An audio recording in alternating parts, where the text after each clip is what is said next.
अस्सलाम वालेकुम दोस्तों, वेलकम टू माय चैनल।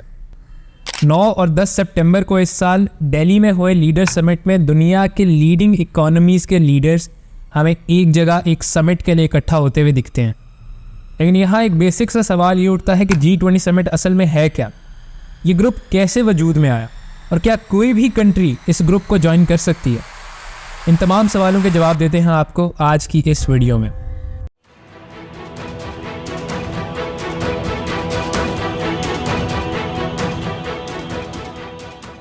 दोस्तों, G20 को समझने के लिए हमें हिस्ट्री में पीछे जाकर G6 की फॉर्मेशन देखनी पड़ेगी। देखना पड़ेगा कि G6 किस तरीके से ये कायम होता है और कैसे ये एक्सटेंड होकर G20 बनता है। तो हमारी कहानी शुरू होती है साल 1970s में, जब दुनिया में एक इकोनॉमिक क्राइसिस देखने को मिलता है। इस इकोनॉमिक क्राइसिस की रूट कॉज अगर जानी जाए तो वो थी इसराइल और पैलेस्टाइन के दरमियान वॉर की। असल में ये दोनों कंट्रीज़ एक दूसरे के साथ वॉर में थे और मिडल ईस्ट, जो कि एक रिच ऑयल प्रोड्यूसिंग रीजन है पूरी दुनिया का, ये पैलेस्टाइन को सपोर्ट कर रहा था, जबकि दूसरी तरफ यूएस और वेस्टर्न यूरोप की तरफ से इसराइल को सपोर्ट किया जा रहा था। इसके नतीजे में मिडल ईस्ट की OPEC, organisation of petroleum exporting countries, इसकी जानिब से इन तमाम वेस्टर्न कंट्रीज़ पर ऑयल एम्बार्गोज को इम्पोज किया जाता है, जिसकी वजह से वेस्ट में ऑयल प्राइसेस और पावर शॉर्टेजेस काफ़ी हद तक बढ़ जाती हैं, जो कि ब्रेटन वुड्स एक्सचेंज सिस्टम, जो कि एक मॉनेटरी सिस्टम था वर्ल्ड ट्रेड को फैसिलिटेट करने के लिए। इसका मकसद था कि मुख्तलिफ करेंसीज के एक्सचेंज रेट को स्टेबलाइज करके उनको यूएस डॉलर के साथ कंपेयर किया जाए और इन टर्न यूएस डॉलर को गोल्ड के साथ कंपेयर किया जाता था। इस सिस्टम को काफ़ी ज़्यादा नुकसान पहुँचता है इस क्राइसिस की वजह से। इसके नतीजे में पहली बार 6 मुख्तलिफ कंट्रीज़ के लीडर एक प्लेटफॉर्म में कुछ इनफॉर्मल मीटिंग्स के लिए इकट्ठा होते हैं। इनमें शामिल होते हैं USA, UK, West Germany, France, Italy और जापान। इनके लीडर्स कुछ इनफॉर्मल मीटिंग सेशंस अरेंज करते हैं और अपनी इकोनॉमिक पॉलिसीज़ को डेवलप करने के लिए और इस क्राइसिस से निकलने के लिए प्लानिंग करते हैं और कॉन्फ्रेंसेस करते हैं।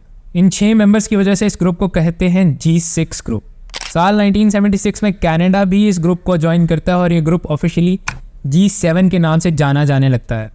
इसके बाद साल 1997 में रशिया की बढ़ती इकोनॉमी को देखकर इन ग्रुप्स की तरफ से रशिया को भी इनवाइट किया जाता है और अब ये ग्रुप G8 का ग्रुप बन जाता है, यानी 8 मेंबर्स इसमें मौजूद थे। लेकिन बाद में साल 2014 में रशिया की पार्टिसिपेशन को सस्पेंड कर दिया जाता है जब रशिया क्राइमिया को एनेक्स करता है। अपने शुरुआती सालों में इस G8 ग्रुप का मकसद था फाइनेंशियल क्राइसिस को रोकने के लिए इकोनॉमिक पॉलिसीज़ को डेवलप करना और एक्सचेंज रेट्स को स्टेबलाइज करना।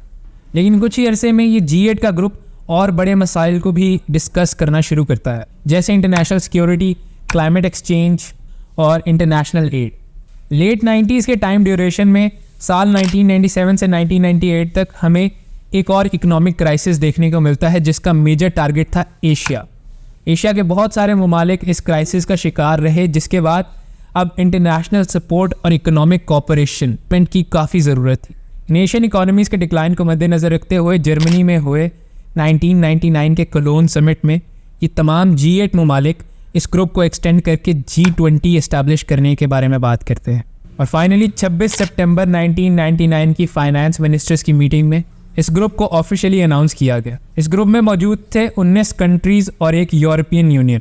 यूरोपियन यूनियन यहाँ पर सारे यूरोप को रिप्रेजेंट कर रहा था और एक म्यूचुअल इंटरेस्ट की बात करता था पूरे यूरोप के लिए।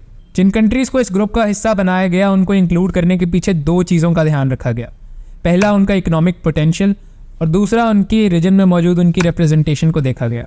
इसलिए साउथ एशिया के रीजन से शामिल होता है इंडिया, साउथ कोरिया और इंडोनेशिया, जबकि सेंट्रल एशिया से शामिल किया जाता है चाइना को। इसके अलावा साउथ अमेरिका से ब्राज़ील और अर्जेंटीना, जबकि नॉर्थ अमेरिका में यूएस के अलावा मैक्सिको को इंक्लूड किया गया। मिडिल ईस्ट के रीजन से सऊदी अरेबिया को शामिल किया जाता है, जो कि एक बहुत बड़ा ऑयल प्रोड्यूसिंग कंट्री था।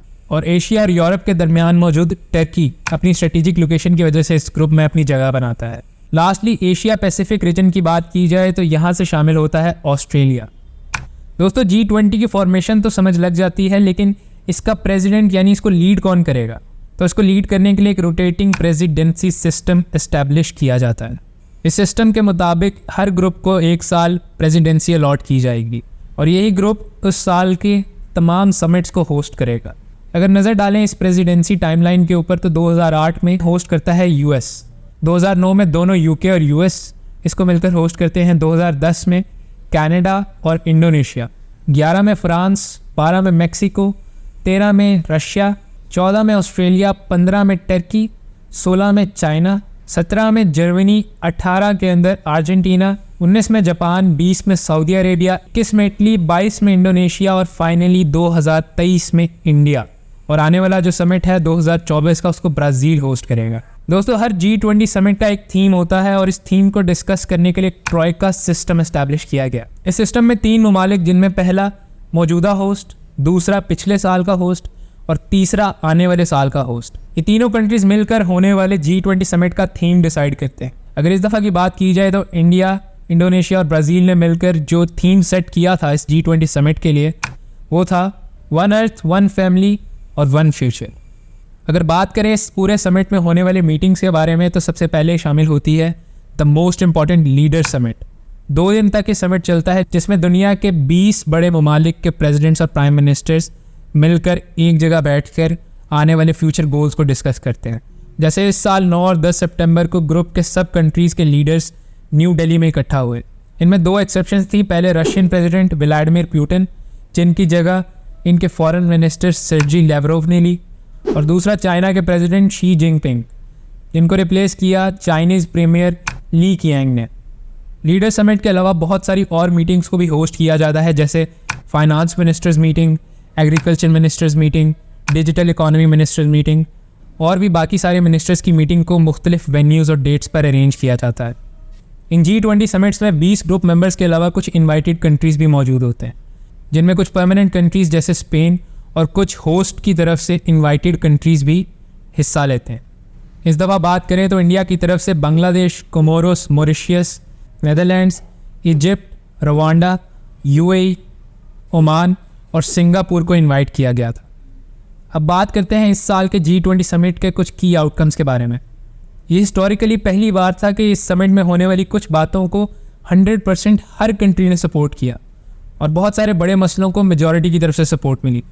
इनमें शामिल होती है यूक्रेन के लिए ऑनगोइंग रशिया के साथ वॉर में सपोर्ट, ट्रांसपोर्टेशन के through India, middle east, Europe economic corridor, IMEC की डेवलपमेंट, प्लास्टिक पोल्यूशन और ओशन प्रिजर्वेशन के लिए सस्टेनेबल डेवलपमेंट के तहत ग्लोबल बायोफ्यूल अलायंस को भी डेवलप किया गया। वीडियो के आखिर में बात करते हैं कि क्या कोई भी कंट्री जैसे पाकिस्तान G20 जैसे ग्रुप को ज्वाइन कर सकता है। तो दोस्तों, इसका सिंपल सा आंसर है कि नहीं, क्योंकि G20 के ग्रुप में सिर्फ वही कंट्री शामिल हो सकती हैं जो इकोनॉमिकली डेवलप्ड हो या फिर उनमें इकोनॉमिक डेवलपमेंट का पोटेंशियल नज़र आ रहा हो। लेकिन फ़िलहाल पाकिस्तान जैसे मुल्क में ऐसी कोई भी डेवलपमेंट हमें देखने को नहीं मिलती, इसलिए अभी तक G20 में पाकिस्तान जैसी कंट्रीज़ को जगह नहीं दी गई। लेकिन फ्यूचर में क्या होने वाला है और कौन से ग्रुप इसमें शामिल होंगे, ये सब आने वाला वक्त ही बता सकता है। उम्मीद करता हूँ अब तक के लिए वीडियो आपको अच्छी लगी होगी और काफ़ी ज़्यादा नॉलेज मिला होगा इस वीडियो से। अगर वीडियो अच्छी लगी है तो इसको लाइक कर दें और चैनल को सब्सक्राइब।